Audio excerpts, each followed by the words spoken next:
अंकित जी पलवल से। श्री हरिवंश। जय श्री राम महाराज जी, आपके चरणों में कोटि कोटि प्रणाम।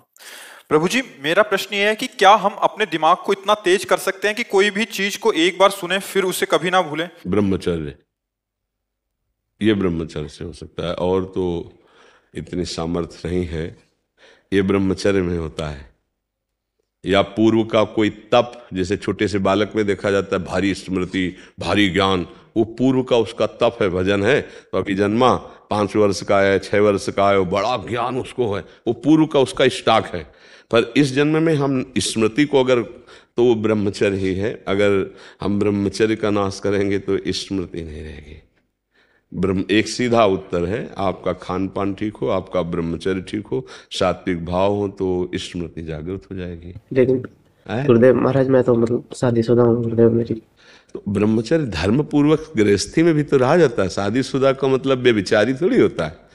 देखो, जो शास्त्रीय पद्धति है तो संतानोत्पत्ति के लिए आदेश है, उसको नियम पूर्वक अगर निर्वाह किया जाए तो एक पत्नी व्रत रखने वाला, धर्म से चलने वाला, और वैसे शास्त्रीय पद्धति प्रत्येक मासिक धर्म के बाद, जो 10 दिन के बाद लगो, संतानोत्पत्ति के निमित्त समस्त देवताओं और भगवान को नमस्कार करके वो गृहस्थ ब्रह्मचारी में, तो उसमें स्मृति की, देखो स्मृति का नाश एक काम ही कर देता है। कामा संजायते क्रोधा, क्रोधा स्मृति विभ्रमा, और स्मृति भ्रंशात बुद्धिनाशो, और बुद्धिनाशात प्रणश्यति। तो अगर हमारा निष्काम भाव हो तो हम स्मृति वाले बने, तो गृहस्थी कोई निंदनीय थोड़ी है, कोई निंदनीय नहीं। देखो, हम जब शास्त्रों में पढ़ते हैं तो गृहस्थ जनों ने, जिनके बड़े बड़े धर्मात्मा संतानें हुई, उनकी बात, काफी दिनों तक ब्रह्मचर्य रह करके संयम से फिर गर्भाधान हुआ और फिर ब्रह्मचर्य से रहे, तो उनकी संतानें बड़ी प्रज्ञावान, बड़ी विवेकवान धर्म।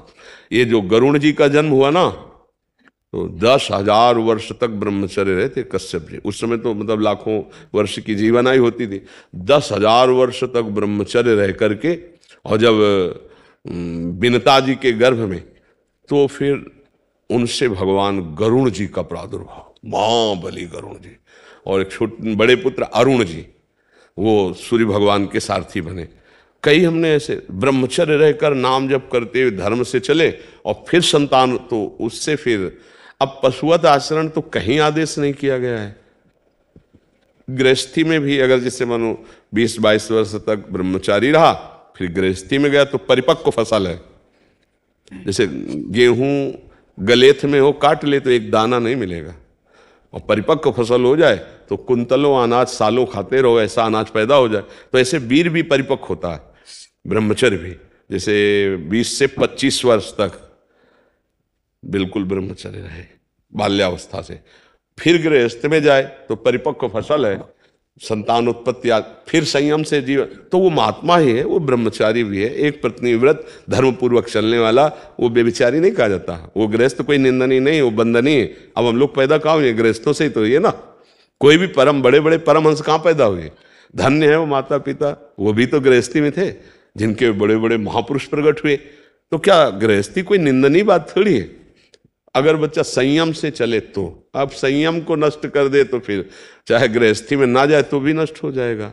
बहुत प्रकार हैं, तो हमें लगता है अगर संयम से चला जाए तो गृहस्थ धर्म में बंधनी। पर स्मृति जो है वो ब्रह्मचर्य से, मतलब वीर शक्ति ही स्मरण को बहुत जोर की पवित्र रखती है, बहुत स्मृति जागृत हो जाती है। पर ब्रह्मचर्य पर महत्व दे।